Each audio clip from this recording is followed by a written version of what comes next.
Today, we're talking the black cat golden retriever theory in dating. And to help us understand this fascinating dynamic, we have the incredible Anna Kristina joining us right here on Flirtations.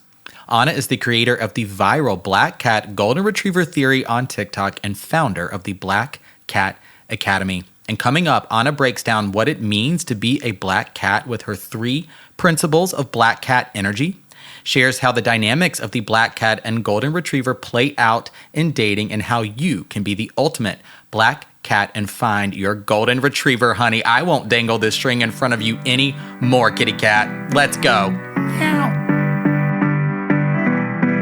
I heard you wanted to flirt. I heard you wanted to flirt. I heard you wanted to flirt.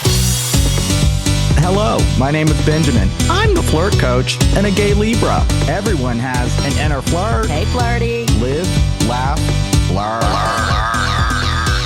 Work the flirt. Work the flirt. Delulu is the Salulu. Expert on the flirt. Hey, flirty. There's always another flirt. Everyone has an inner flirt. Get out of your head and into the flirt.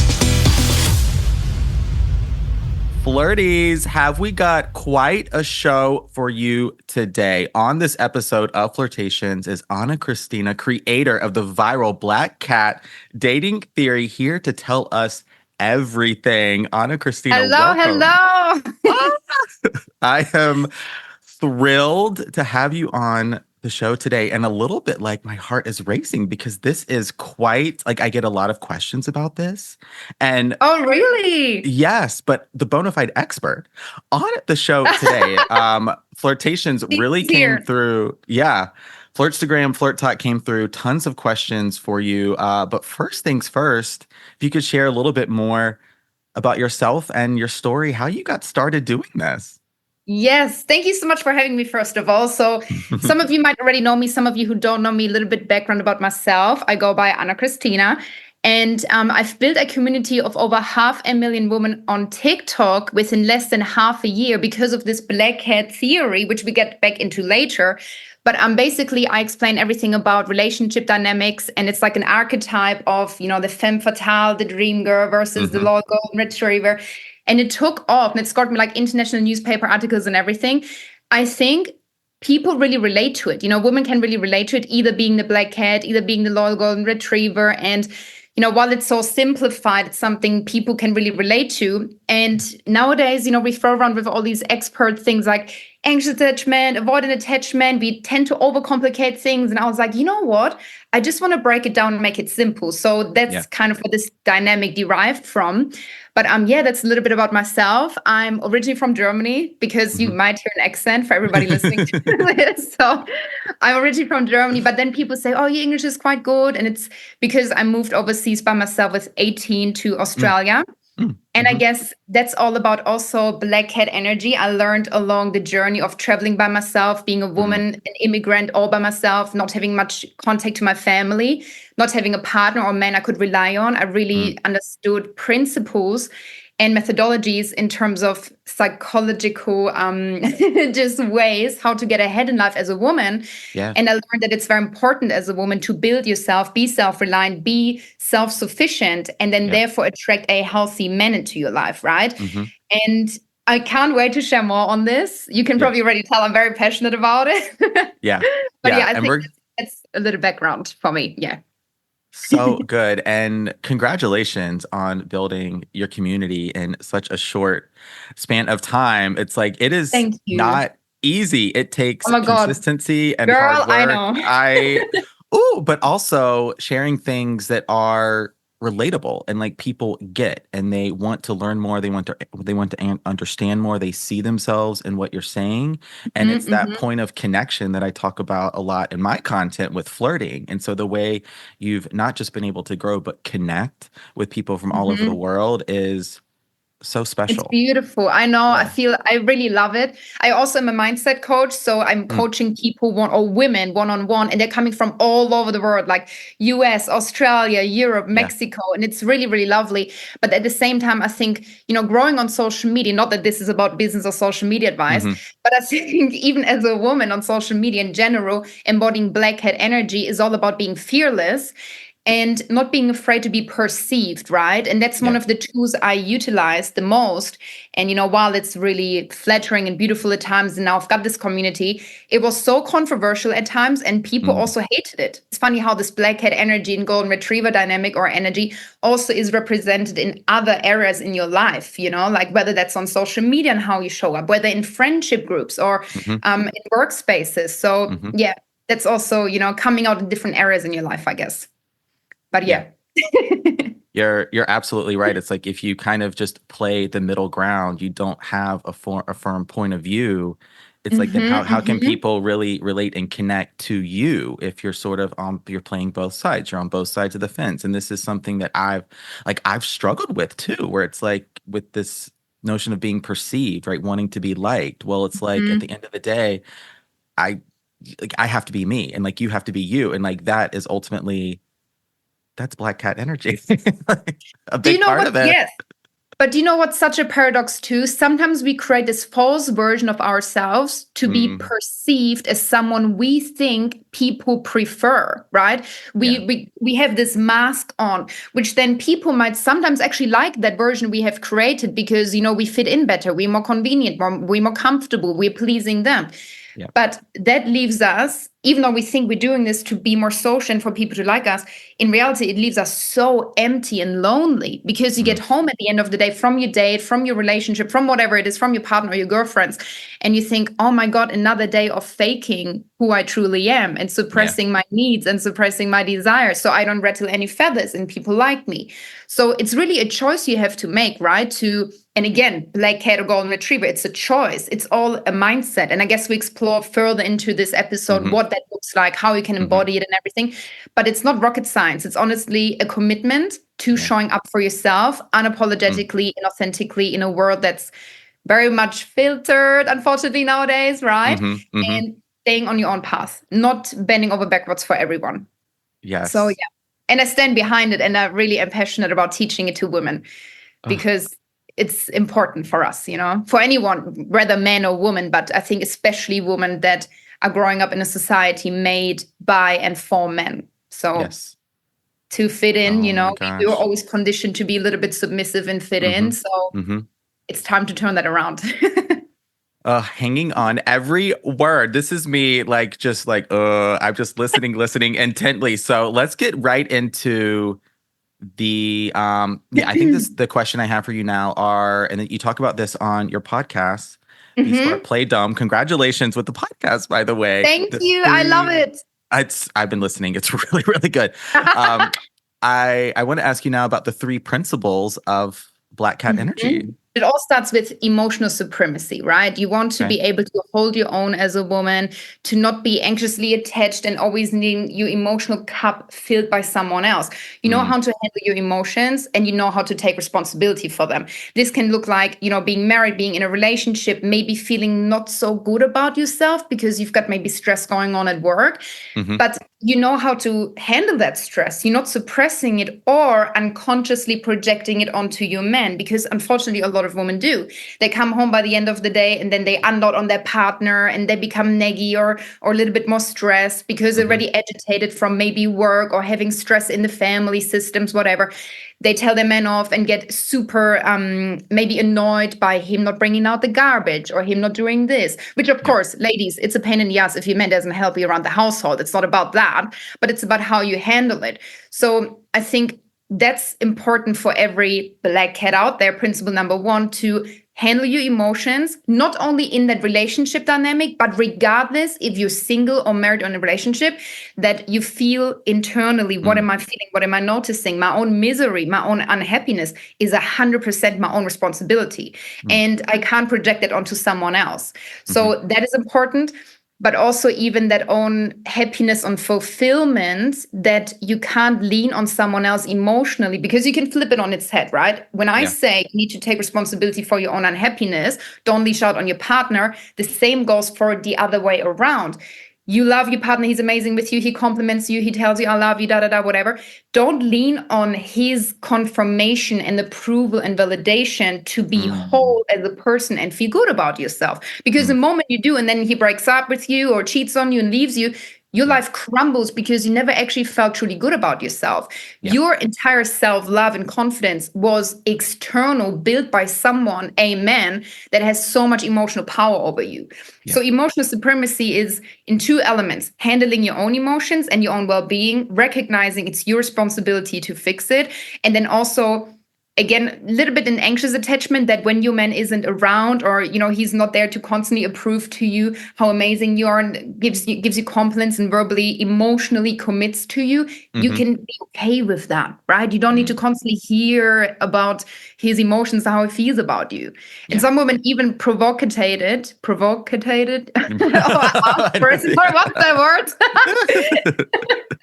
But they ask their men, so how did you feel when you first met me?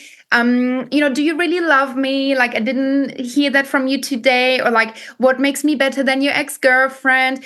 And ladies, I feel like whenever you want something from a man verbally affirmed, don't ask him for it, because the moment you really ask for it, you probably never hear what you want to hear. It always kind of backfires. Oh, I don't want to talk about my ex-girlfriend. Yeah, I love you. Yeah, you know that. Why would I say that again? And you feel rejected more and more because you feel he's not picking up on what you actually need. Because what you need in reality is just feeling good about yourself, which again is nothing a man can do for you. You've got to do that yourself. So that's principle number one. Okay. Do you agree with that a little bit? Yes, I absolutely do. And this is where I'll admit, when I first came across your content, this is a few months ago, this was like, I had to be with it for a minute. I really had to watch many videos to really get this part. And so I'm glad this is coming up in the first part of the episode, where you really are about empowering women, empowering their choices, just standing in their own power. And this is a lot of what Black Cat energy about. And so this is why I have like really come around to it and am a big fan. I love that. Thank you. Yeah. You know what's so interesting? Can I ask you a question? I know you're about to interview me and everything, but it's interesting because it's not the first time I'm hearing this. A lot of people say, oh my God, like they're very, because they know I don't get easily offended. So they really, go the extra mile and say, oh my God, I would have never even like really wanted to watch your videos. I'm thinking you're such a bitch. And, you're out leashing on men and women, and you're not a girl's girl and all these things. Yeah. And all of a sudden it turns completely the other way. Sometimes they told me it took weeks. It took a few times maybe for them to watch certain videos or listen to the podcast or long form or whatever. But they go, oh my God, now I get it. Right. Yeah. So what was it for you that made you realize my true intention wasn't just yelling into the mic and, being ruthless on TikTok, but actually to empower women? Was there like how did that change of mind happen? It was really looking through the comments of your videos, because I'm, my experience and how I walk through the world is as a gay man. And so I'm dating other guys, but not from the perspective of a woman. Like, that's not my lived experience. And so it's something I always need to be mindful of when I'm coaching and when I'm creating content, knowing who's going to be watching and just knowing what my own lived experiences are. And so I was having some of those initial reactions, was like, oh my God, I can't believe, like, I'm hearing this. Like, what do I think about this? I was having an emotional reaction. I truly was. But then I stay with it. I'm watching the videos. I'm looking through the comments, and it's filled with women to be like, thank you. Like, you're really giving validation to their experiences and helping them empower and empowering them so that it's not about, because, as you're dating and you're forming relationships, but not always seeking that external validation. It's like the whole attachment styles conversation, I feel like, has been so dominant in the dating and relationship space. I know, yeah. Personally, not a fan, not something I've really ever talked about myself. And you're doing it, you're presenting an alternative that I like. Okay, I love that. And I'm glad that you can relate to it as well. Oh my gosh. I definitely do. And I've got okay, so we've got the first principle as emotional Yeah. supremacy. Yeah. Because That's I think independence is the bare minimum. emotional Anybody should independence, be, sorry, this sounds really harsh, but it's like anybody should be emotionally independent. Where supremacy is like, be smart, play dumb. I'm 2 steps ahead. I'm the cat. I'm the person that, is a little bit more passive, that actually knows as a woman, I can pull the strings in this relationship. I'm not super reactive. I'm not always, taking action and filling that masculine part, but I'm able to surrender and let things happen. So yes, supremacy in that essence. Okay. Do you want to dive into the other ones as well? Yes, please. If you could give a taste of them. Let's give a little taste of them. Okay, so mental independence, principle number 2, which is kind of going hand in hand with the emotional independence at its core, because it's all about feelings. But by mental independence, I just mean you can't be sitting at home while your man is at work and then think about, oh my God, he's coming home by 6 p.m. I better have his 4-course meal ready. Oh my God, he told me he's free on the weekends. Let's go on date night. I already planned the date, already booked the table for 2 people at this and this restaurant. I'm going to surprise him and put a beautiful dress on. You can't sit at home and you're like in the train station or even at work thinking about, oh my God, I'm so excited to see him, or it was so nice being with him when we first fell in love, and that mental load, that mental energy is just forming deeper and deeper bonds with this person, and also dependency with this person. You should be sitting at home without your man and have that mental distance, right?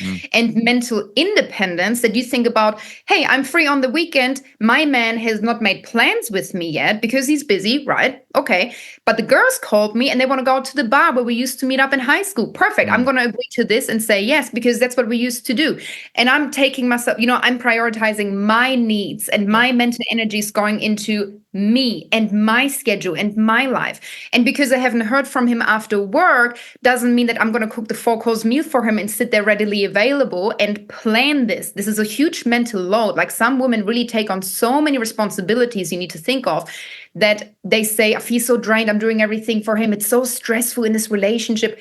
Well, you kind of also do that to yourself. I'm sorry, but it's sometimes self-induced suffering, because carrying this mental load of responsibilities that, in a relationship, that you attend to your needs and to his. Men don't do that.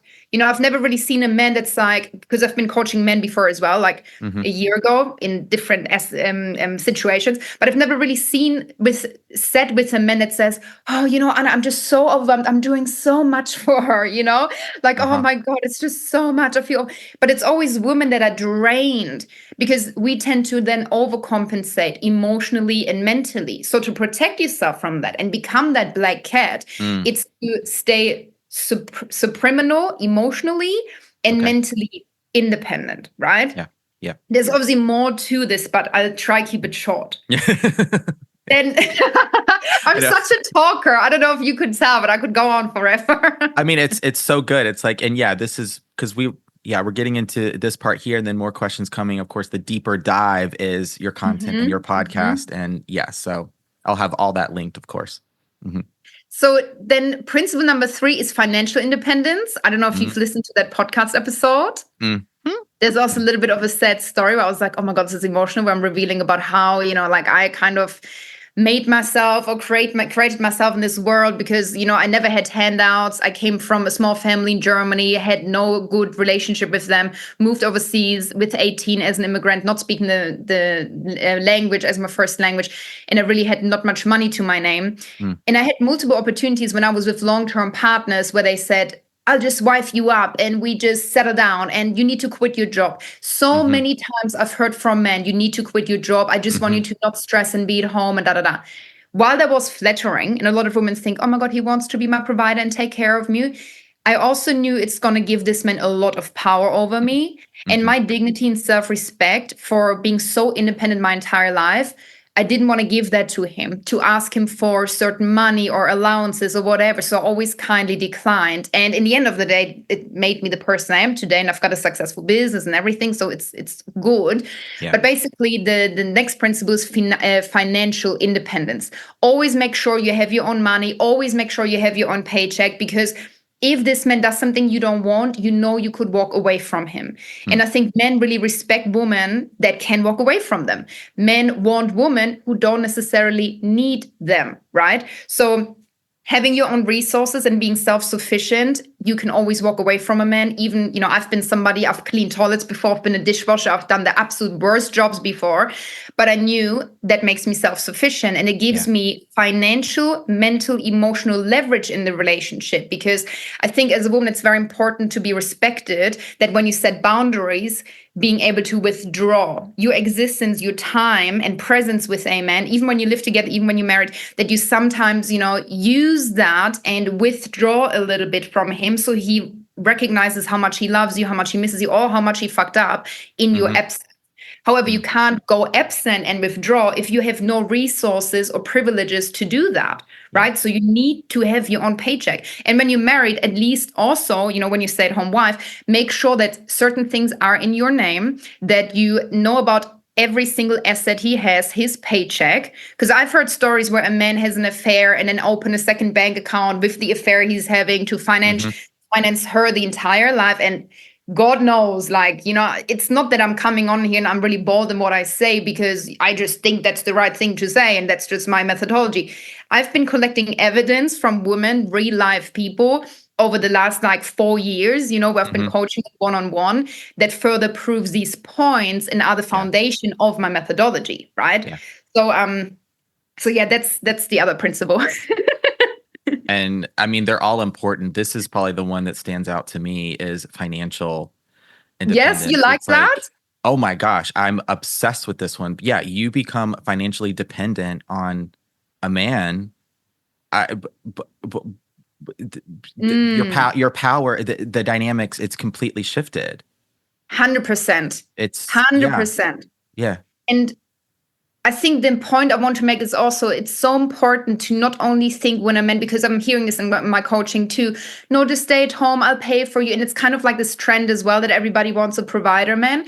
Yeah. But the moment you say yes to that, this man probably firstly fell in love with you because you're so independent or have something going for yourself. It's not only about the money you make or how independent you are, but it gives you purpose and happiness and it gives you a schedule. And men all of a sudden, when they fall in love with you, they become really territorial and obsessive and they want to cage you in and make you theirs. That's like a man's love language. The funny thing is, as soon as he cages you in, he sometimes, more often than not, grows bored of you because you've changed now as a woman. You don't have these resources or things going for yourself that you had to begin with when he first fell in love with you. And then he grows bored of you and he looks for something that's more mentally stimulating than the woman that sits at home and is completely dependent on him. So while women think it's flattering when somebody comes into their life and says, girl, don't even worry about money, I'll look after you. Don't let yourself be trapped, because you're giving this man a lot of power. And don't be surprised when you say, sure, honey, no worries. I'll just sit at home and wait for you like the loyal golden retriever, right? Don't have anything going for myself. And then he's looking somewhere else for options. Of course, it's not always like this, but, in extreme cases, unfortunately, yes. So, And this is, I'm glad we're on the same page. Oh my gosh. Yeah. Another reason why I just enjoy you and appreciate you so much and why I'm so glad you're on the show is because you're not about, right, just get your bag, get your provider, someone to give you all the financial resources in basically exchange for your own financial independence, where I see a lot of that content out there. And you're presenting it in, I think, a much more realistic and healthy way. So I appreciate the way that you present this.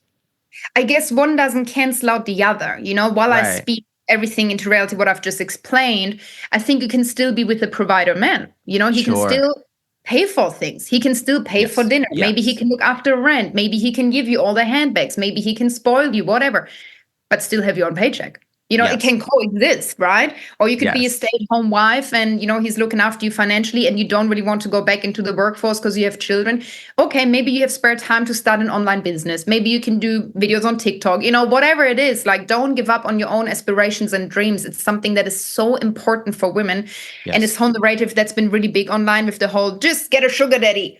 It's just not ideal, because we're kind of teaching women to become submissive in another way again too, unless you implement the other methodology that I teach, the whole be smart, play dumb, where you know exactly what you're doing. It's not manipulative, but it's just you lean back and let him do the work for you, but you are good emotionally, financially, and have your own still, right? And don't fall into that trap of being fully dependent on him.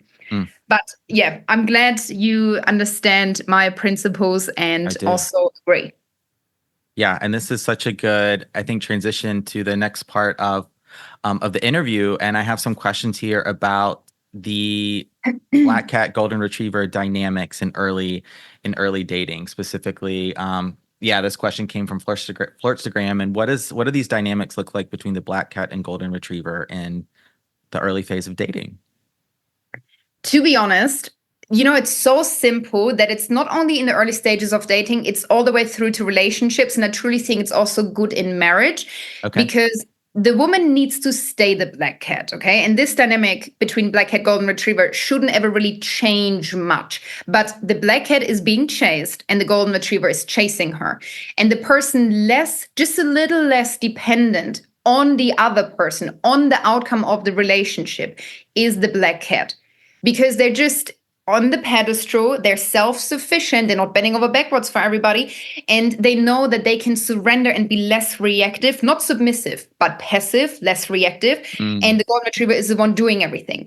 And a lot of women start off as the black cat. A lot of women tell me this, that it was really easy for them to start dating as the black cat because maybe they were emotionally hung up on their ex, maybe they were really busy in their job, maybe they just met this guy, but they were not really fully into him, or they didn't have the time for a serious relationship. So unconsciously, they were so unbothered and detached that they were the woman on the pedestal, the black cat that is, just, again, has emotional supremacy and independence and yada, yada. And then there's this golden retriever guy who maybe starts off as a friend or coworker or somebody on a dating app. And he's really committed. He's chasing her, and pursuing and asking her out and da, da, da. And then this woman, after a while, almost lets her guard down and is won over by him. And then this is the thing why I said I think you should always stay the black cat, because all of a sudden, this is where the dynamic shifts. So this man now landed you, and then you make him feel comfortable because all of a sudden you're lowering your spot on the pedestal. You're not becoming the black cat anymore, because maybe all of a sudden you also deeply fall in love with him. So you forget your own standards. All of a sudden, you're not so unbothered anymore because you deeply fell in love with him. And there's nothing wrong with being in love with a man, but you forget your own standards.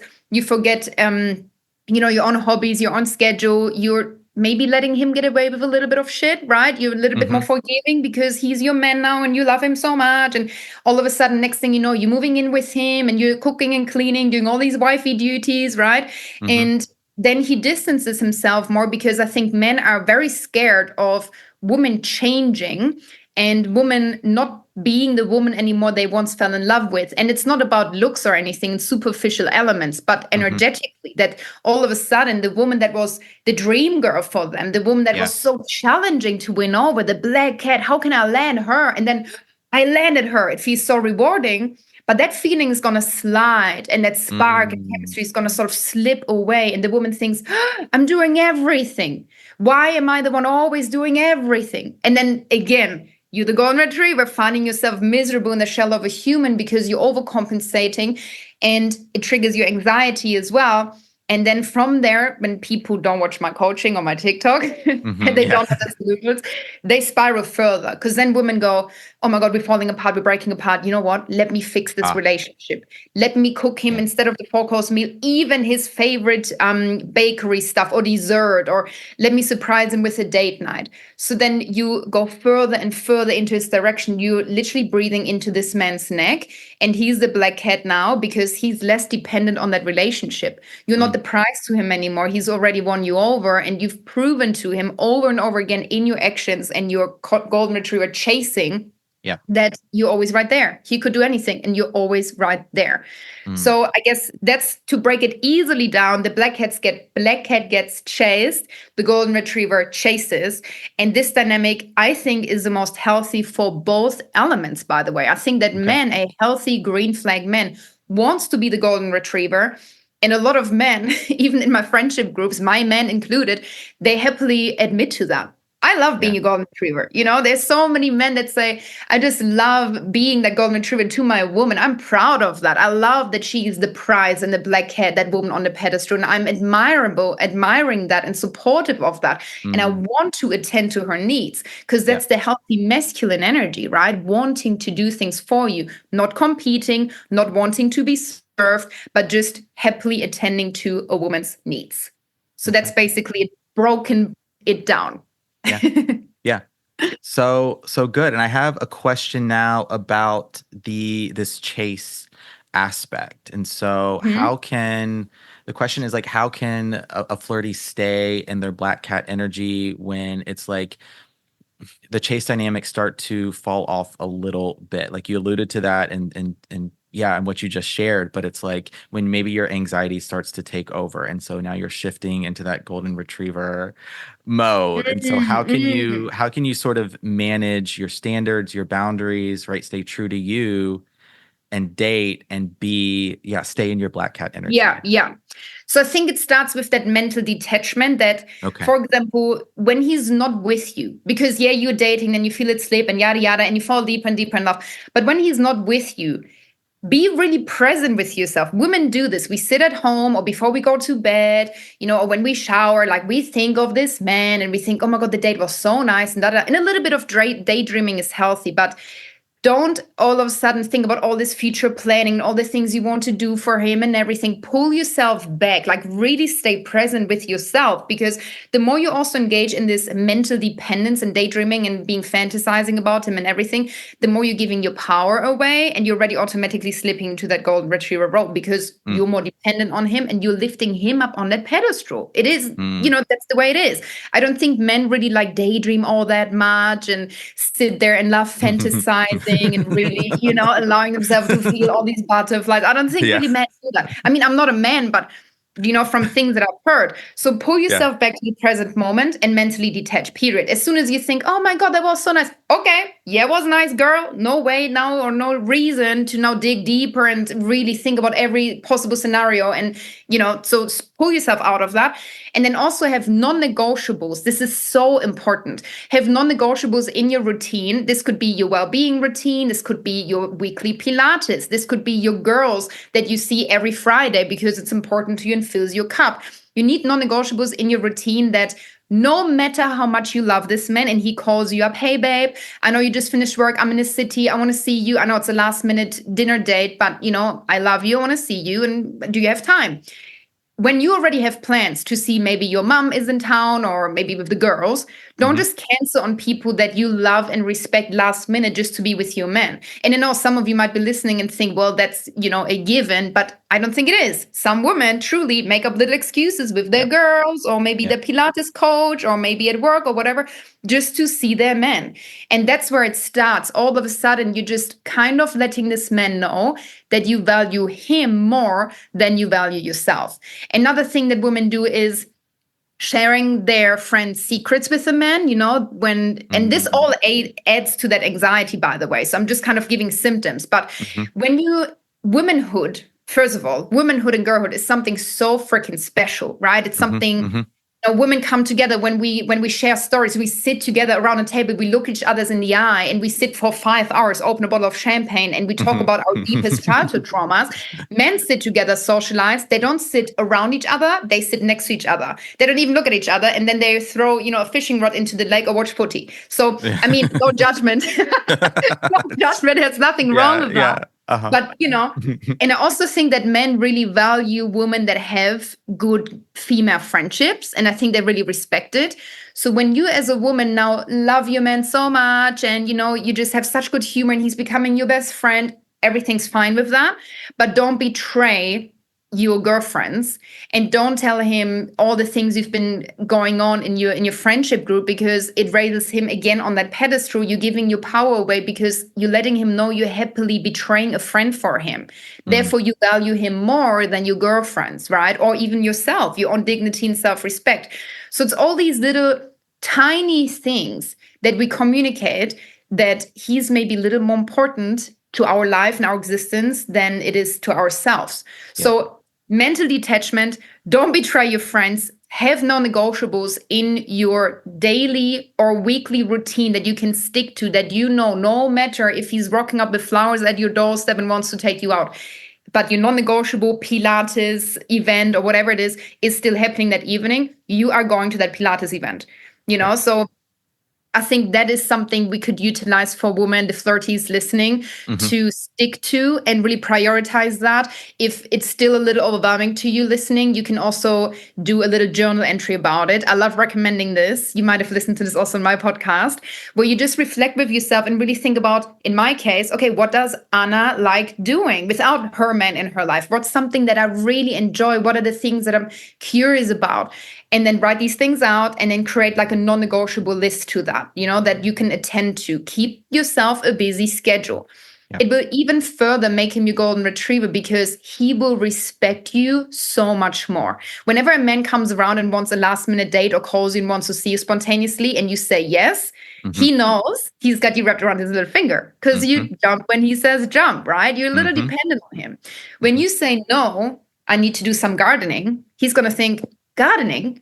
You'd rather do gardening, play with dirt, than seeing me? I want to take you out on a date night, But it's subtly letting him know, oh, wow, okay, this woman loves herself. She loves her solitude. She rather sits in dirt, playing with dirt in her own garden with a little dirty garden shovel than being taken out to this 5-star restaurant. Okay, maybe girl, if it's a 5-star restaurant, maybe go. But, but you get the point, right? Yes. So, canceling every now and then, I don't think is something bad. Not always picking up the phone isn't necessarily bad. You could even let it ring, be smart, play dumb.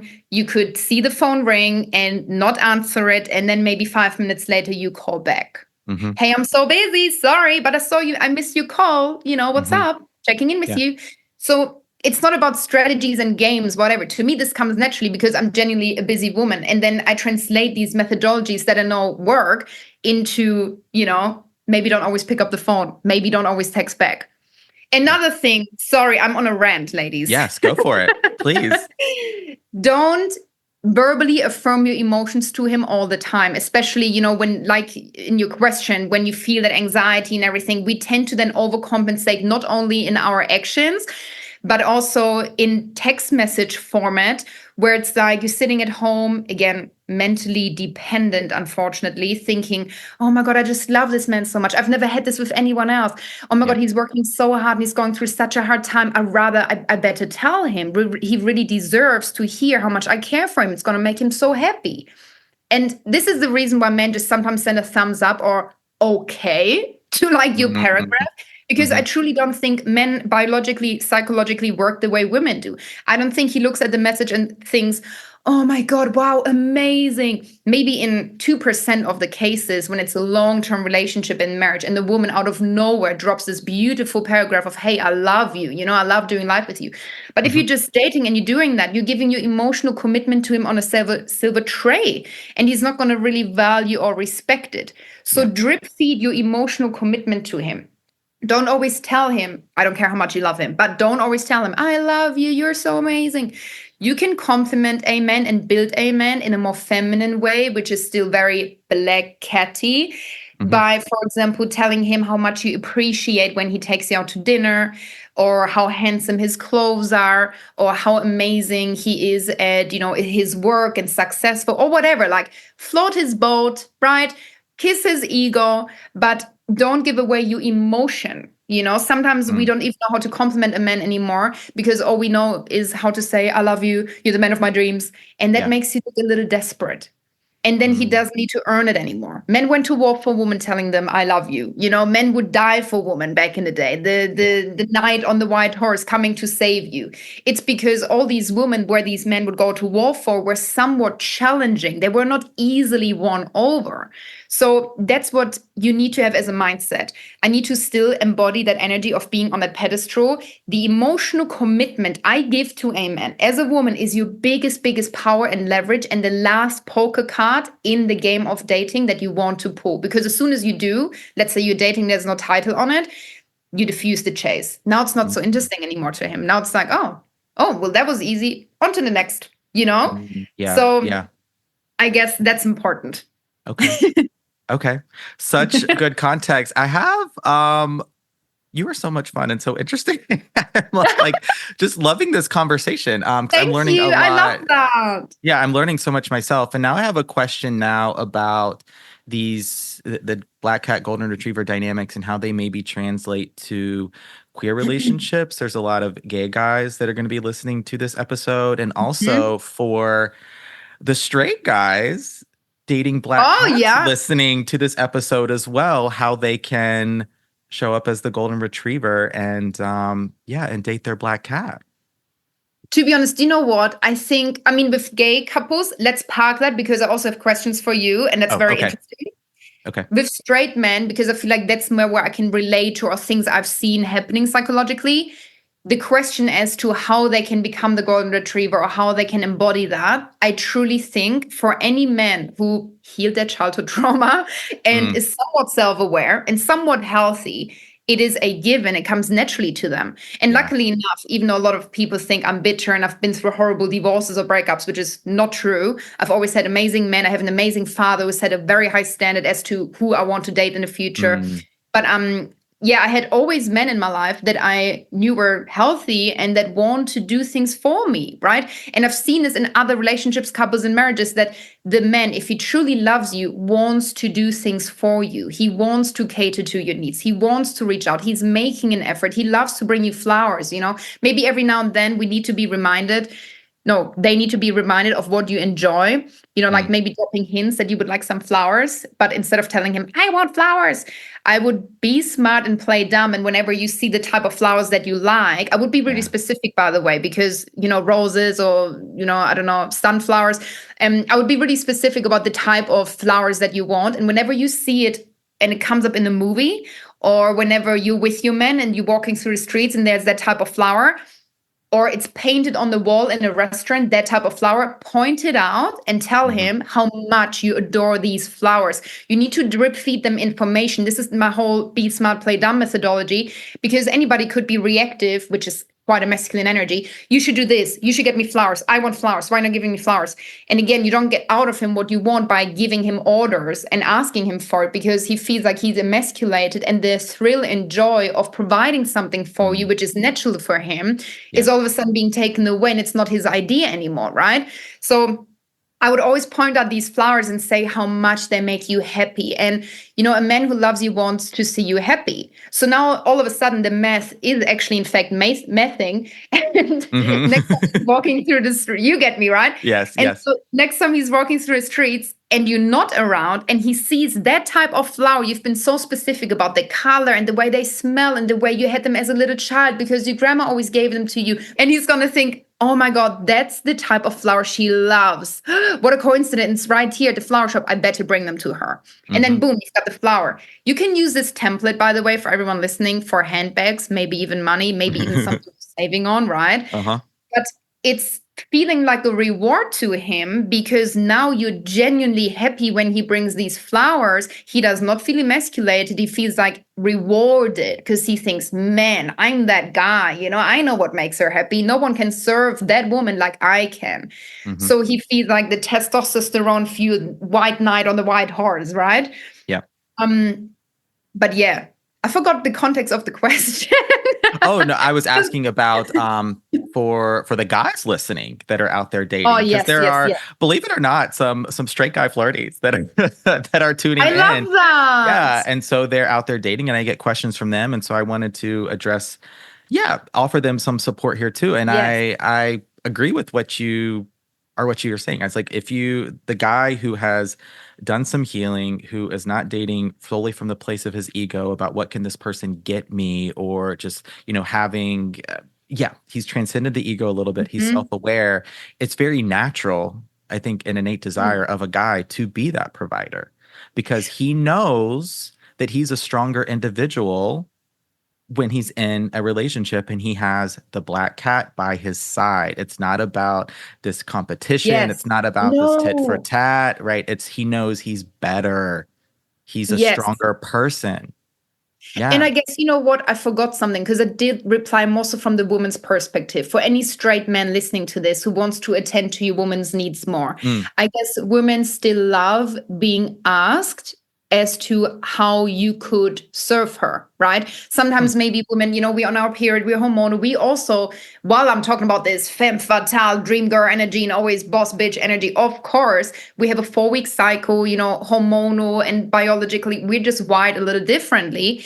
Where men are the 24-hour cycle, a little bit more energy, whatever. And sometimes you might come home to your beautiful girlfriend, wife, partner, and she doesn't feel all too well.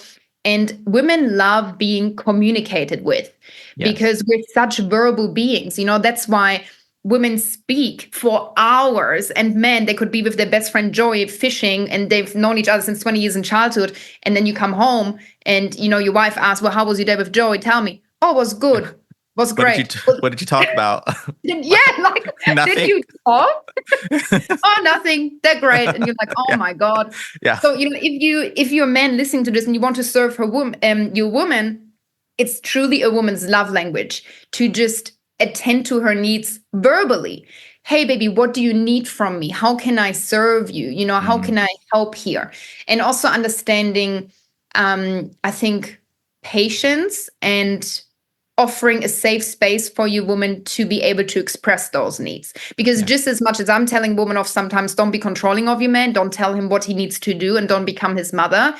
As a man, also create that same safe space. Don't roll your eyes when she's not 100% feeling all too well, or when she's having, a day where she's maybe a little bit, not feeling too good or stressed or whatever. Be patient with her and offer her safe space. And she will probably reveal to you what she needs, even in her micro expressions or in her actions, what she actually needs from you more than you being, dismissive or shutting her off. So communication here, I think, is key for men. Yeah.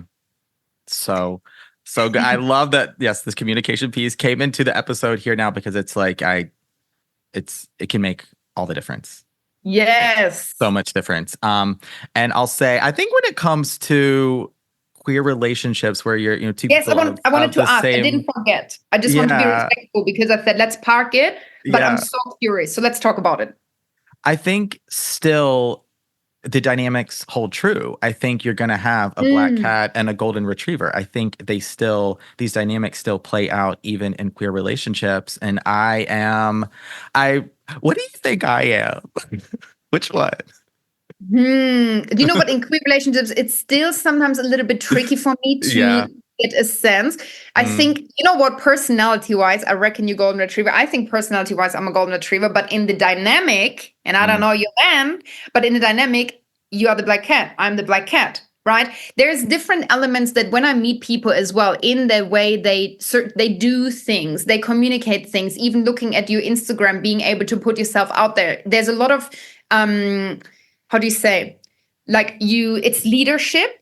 It's you not being afraid to be perceived, you know your freaking self. And I think you have so much going for yourself, which again comes back down to the resources of being the black cat, being self-sufficient and independent, that I can just look at you. I could look at your TikTok and Instagram and be like, this man would probably appreciate a good partner or man in his life. But I just know that if this man would leave you or, unfortunately break up, whatever, your life wouldn't crumble because everything, even online, these foundations or this infrastructure in your life, the things you've built for yourself is not being built by a man for you. You've done that yourself. Automatically, that tells me, you love your life. You have things going for yourself. You're excited about the things you do. You're pursuing your own aspirations and dreams, and you're not dependent on a man's outcome. So therefore, you also radiate this. I could only put myself into the position as maybe a gay man coming across your profile or talking with you. You're radiating that black cat energy. Therefore, I'm like, oh, I'm attracted to that. Like, I want to chase that.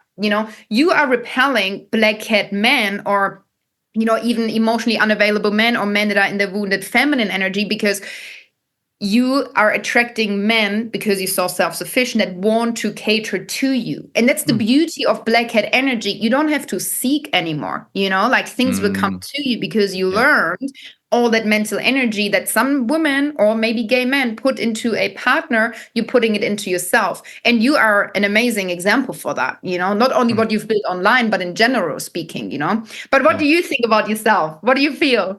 Oh, you just assessed me so hard. That's exactly correct. And this was something I learned, honestly, through your content is there's, this distinction between my personality is very much a golden retriever, but when it comes to dating, I'm a natural black cat. Like that is, and I've had to grow into that. I've for so long tried to date as the golden retriever. And it's just Mhm. not what comes naturally to me. It's not what I Mhm. feel Mhm. is like, yeah, just how I want to show up in dating. It's like, yeah, when it comes to dating, I'm the black cat. So you got it right. Girl, Yeah. I love it.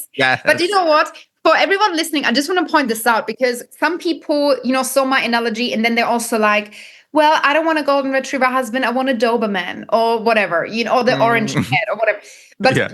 it's fun. I'm not going to get offended or weird about people twisting things, but it's different. And it's also different to personality traits. I know I'm somebody very bubbly. I don't know. This is probably the first time you see me more natural like Anna because I'm in flow and I'm laughing a lot. I'm the one on Mm, the being asked questions things. You don't really hmm. see me laugh a lot or pull a face, when I'm coaching or when I'm on my podcast because I'm so in my almost masculine energy, which I don't think is a bad thing, by the way, as a woman to embody that.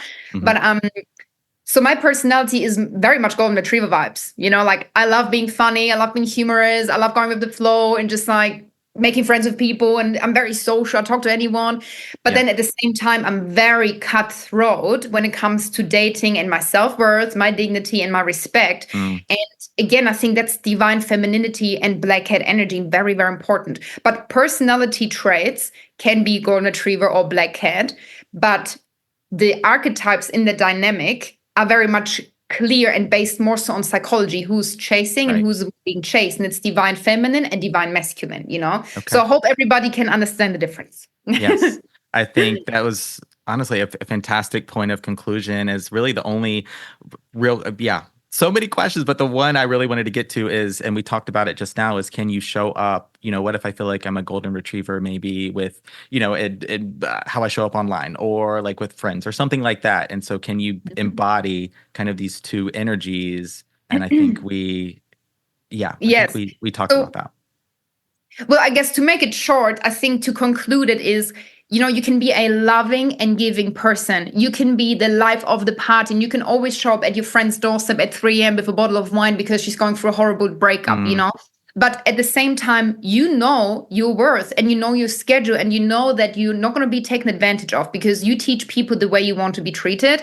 And if yeah. you're always the goal-getter that drops off anything for anyone and attends to everyone's needs and is overcompensating and loses the focus of herself and her life and her social battery and puts all that importance onto other people, then it's out of balance and you fall into the trap of the golden retriever, people pleasing, anxious Hmm. attachment, the Hmm. doormat for everyone to walk all over. So divine femininity is having tendencies personality wise maybe of the golden retriever where you're humorous and flirty and playful and connecting with your inner child and letting go and being in flow. But then black cat energy is also a mix of maybe a little bit of masculine energy or dark Hmm. feminine where Hmm. you take no shit, where you speak up for yourself, you know how to set boundaries, you respect yourself more than anything, and you always choose yourself and your own dignity over a man's presence. So Mm, when somebody hurts you, you don't put up with it. You simply right. leave because you rather value yourself than his presence. Mm. So I think that's that balance.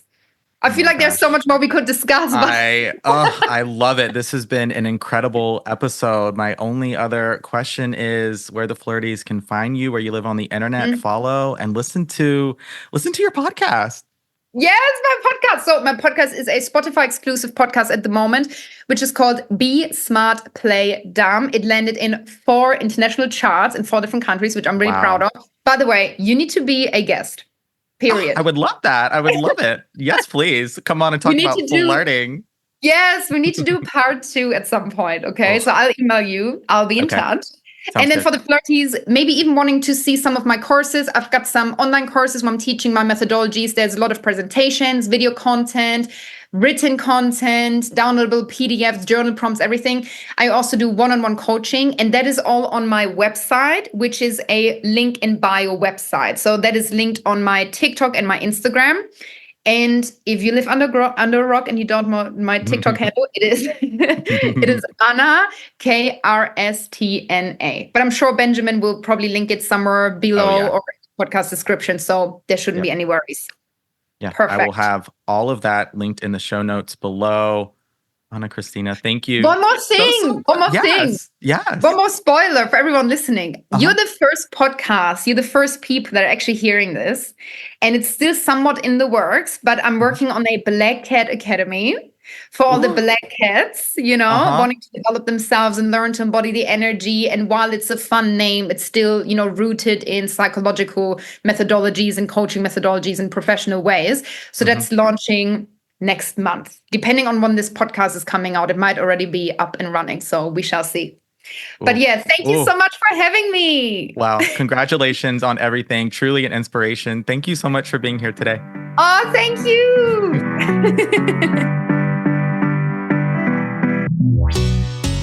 All right, Flirties, that's a wrap on this episode of Flirtations as we talked about the Black Cat Golden Retriever theory in dating with the incredible Anna Kristina. Thank you so much, Anna, for being a part of this show today and sharing so much about what this means and how you're going to date as the Black Cat. All right, for more on Anna, highly recommend you follow and check out what she has to offer. Just absolutely incredible and working so hard to bring you quality content every day. And her podcast is up as well. Definitely recommend giving that a listen. And yes, for me, if you want to help me out a little bit, you're already doing it by listening. Would love if you would recommend this show to a friend, a favorite episode to a friend, rate, review, subscribe. Let me know how many stars you may want to give Flirtations. I would greatly appreciate it. That's going to do it for me here at Flirt Headquarters. My name is Benjamin. I'm the Flirt Coach, asking you to flirt, and flirt some more, or connect, because that is what the flirt is ultimately all about. All right. Happy flirting.